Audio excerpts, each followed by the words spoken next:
In far north Queensland, communities rebuilding after Cyclone Yasi will pause this week to remember an earlier natural disaster that similarly had a profound impact on the city of Townsville. It's exactly 100 years since the coastal trading ship the Yongala sank in a cyclone with the loss of 122 lives. Murray Cornish reports on the enduring fascination with one of Australia's great maritime tragedies.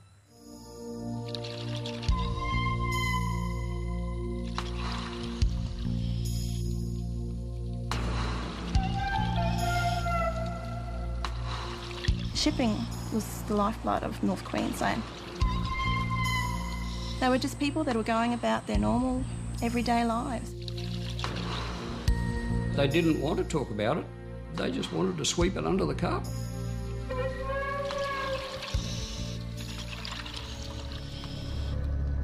In 1911, the steamship Yongala was one of a number of coastal traders, moving passengers and cargo up and down the east coast of Australia.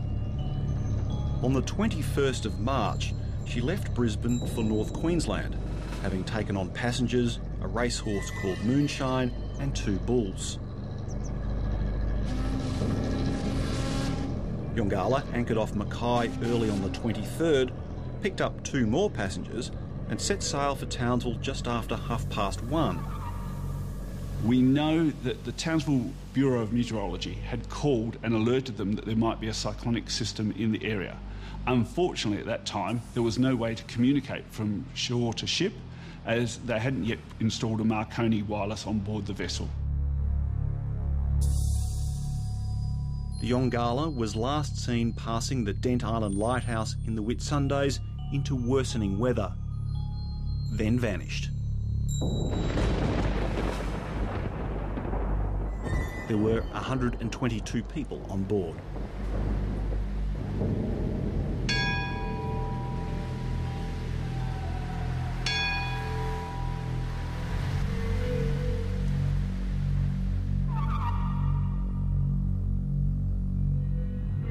The loss of the Yongala had an enormous impact on North Queensland.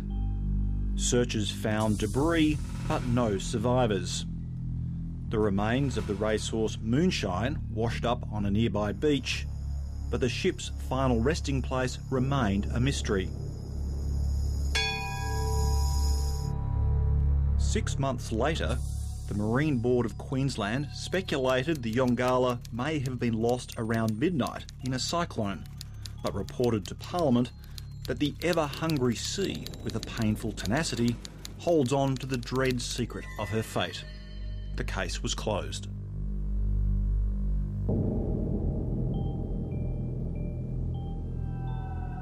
In 1911, Townsville had a population of only 15,000 people.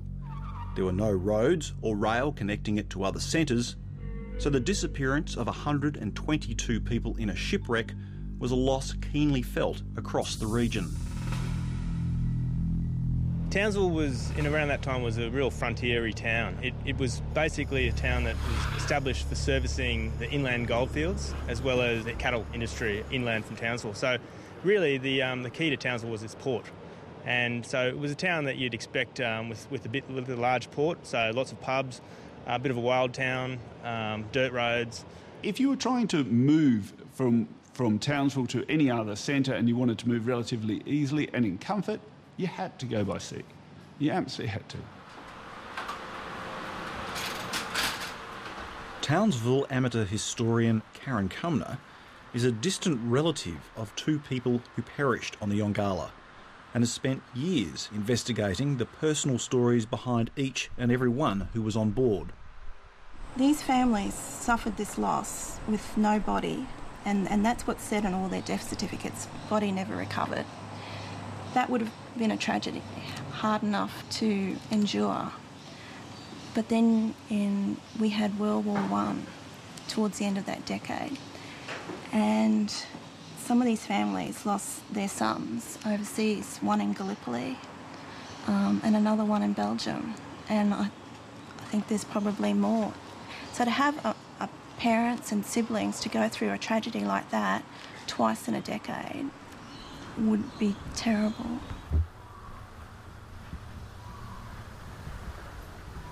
We don't talk about that.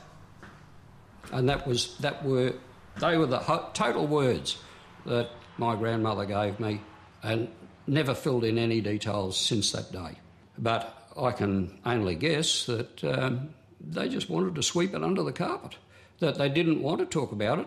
Mum and Dad never spoke about it. That's, the next generation down. And I couldn't pressure them for much info on it either. I don't really know why it wasn't talked about. It's puzzling. I think there was a lot... Well, my father was the youngest and he was only 20 when it happened.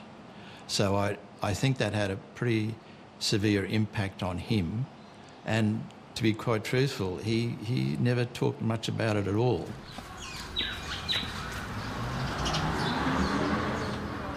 The Rooney family home still stands today, renamed the Yongala Lodge in honour of Matthew, Catherine and daughter Elizabeth Rooney, who all perished in 1911 in the shipwreck.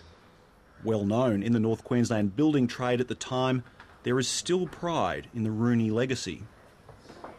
It was the beginning of Townsville, and if you have a look at Townsville now, it's expanded hugely, and it'll continue to expand.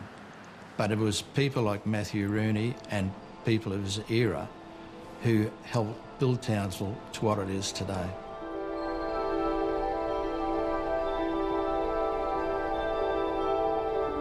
The Yongala sank the year before the Titanic, and her final resting place remained a mystery through 2 world wars. Several people claimed to know where it was, but it wasn't until 1958 a salvager called Bill Kirkpatrick spent weeks towing a dragline around the ocean to the south of Townsville and hooked onto something solid. He recruited a team of local scuba divers to check his discovery. Don McMillan was one of the first into the water. And it was obviously the ship, and by that time all the timber upper works of the ship, the bridge and that had all long gone. And in fact, just about everything that was made of wood was gone. There was no sign of the lifeboats. And there was rubble lying all over everything quite deep, and marine growth over everything also. What McMillan was looking at was a 111-metre-long steel-hulled shipwreck. Lying on her starboard side in the shipping channel, pointing roughly north towards Townsville. The wreck was resting on sand in 30 metres of water, with the upper edge of her hull just 14 metres below the surface. But the dive team knew they would need incontrovertible proof that it was the Yongala, and retrieved the ship's safe. So we gave an up signal and we lifted it up out of the cabin, but then it was dragging along the top of the wreck and it fell down another hole, and the cable caught in the angle between 2 steel girders and jammed there. And by this time we were so fired up, Noel Cook and myself, that we were going to get this safe no matter what. We didn't care anything more about safety precautions or anything else. We just went mad. And Noel got underneath the safe and heaved, and I straddled it across the V at the top and with my hands on the cable. And Noel heaved, I pulled, we gave the up signal, the winch ran and the Australia rolled, and it was whipped out of the hole. And I found myself swinging along like Tarzan. Anyhow, they hoisted the safe up and parked it on the hatched cover. The safe was opened back in Townsville, but after almost 50 years on the bottom, it contained nothing but sludge. A locking bolt with a serial number on it was hacked off and handed to police. It matched the ship's original specifications.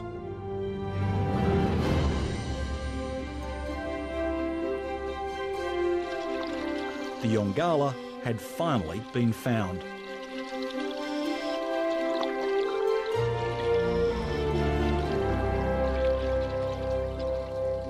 We got letters from relatives of the people that had gone missing in the Yongala, thanking us for having solved the mystery of what happened to their relatives, and created a lot of interest.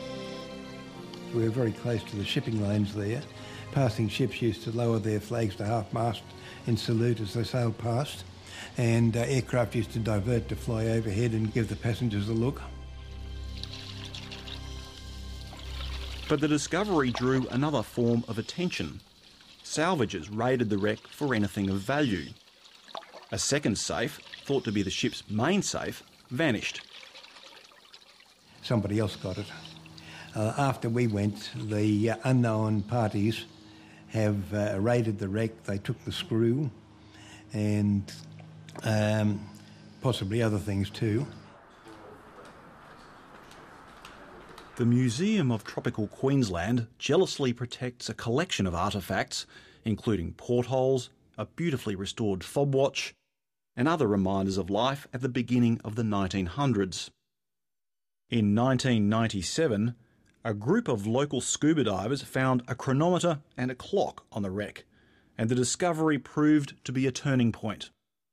We could prove that the chronometer was wound up, and we could prove the chronometer flooded at 15 metres, because we studied it and we were able to show that water went in and stopped the mechanism. So we looked at the time again and we said, OK, so why is it 1:45? British Mean Time, set to that Greenwich Mean Time, 10 hours difference between Greenwich Mean Time and the Queensland time under the Queensland Standard Time Act. So what time does that mean that the wreck went down? The best hypothesis we can come up with is the vessel was lost in the night at the height of the cyclone at 11:45 on the 23rd of March.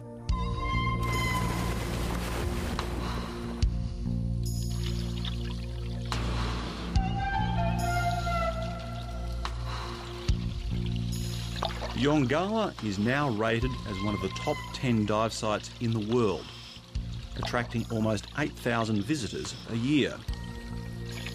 Lying alone on a sand plain 20 kilometres from the nearest coral reef, the wreck has become its own ecosystem.